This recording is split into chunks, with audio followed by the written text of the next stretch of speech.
Happy St. Patty's Day. We're coming at you today with the SoCal Business Report from Long Beach once again. It's regional final day at the Long Beach Pyramid, and today we're going to determine who represents Southern California in the state championship games. In the open division, it'll be Sierra Canyon taking on Etiwanda. Either team could win, evenly matched teams.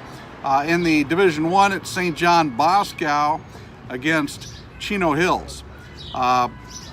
So I'm just coming up for some air here. I've been awfully busy this week with taxes, had one day with 7 returns, and so looking forward to the season here, coming to a close with taxes, and I love it. Welcome. Keep sending in the distribution, IRA distribution forms, the mortgage statements, the W-2s, and you just don't want to wait till April 14th, and the deadline here. And if you're making IRA contributions, you probably want to do that before April so you don't have any deadline problems. So in the open game today, Sierra Canyon, led by Dwayne Washington, their senior point guard, who's on his way to Ohio State next year, will lead the charge. Their last game against Bishop Montgomery, Dwayne was cold a lot of the game, and he hit a big three-pointer toward the end there with 20 seconds left that sent the game to overtime. A couple games before that, with 4 seconds left, he hit a three-pointer against Bishop Montgomery in the Southern Section finals, the Southern Section Championships. So he's had a couple of very big games, and we'll see what he's up to today. So we're working our way through tax season, and I'm really looking forward to the day here today. We've talked quite a bit about the Long Beach business environment in prior weeks, so we're not going to hit on that today. But I do want to hit on, I've had some questions the last couple of days about the NCAA basketball tournament, and want to hit on that. Those of you that know me know that, and it's no fault of their own, but in terms of the Division I coaches, they're really molded by the system.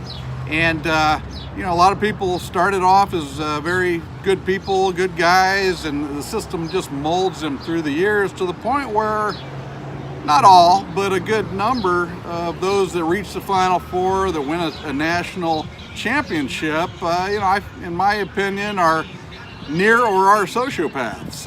It's a very intense, hostile business, so I think you want to be careful if you have loved ones or your own children that are going to go into that environment. And specifically, I've had a couple of questions about Eric Musselman as Nevada beat Texas last night in an exciting game. And I've mentioned in previous weeks how I wish the first team, the second team, and all basketball players from Southern California that want to go on and play professionally, I wish them the best, and we'll do anything to help them along the way. But a lot of times, guys get hurt, guys get into trouble, and it kind of derails that.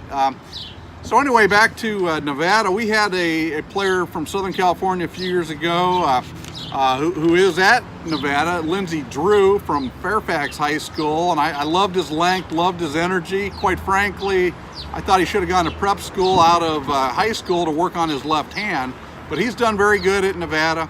And a few weeks ago, he actually ruptured his Achilles tendon. So that was a tough break for him. I've actually picked Nevada to go to the Final Four. They probably won't get there because they're missing their point guard, but they're going to battle, certainly. But it's a very intense environment. And so in terms of Coach Musselman, it's like a pro basketball environment. And personally, I probably would not send my child to go there. But I can see why someone might, who, for example, Lindsey Drew, his father's an assistant coach with the Cleveland Cavaliers, and so I think they're eating, breathing, sleeping basketball.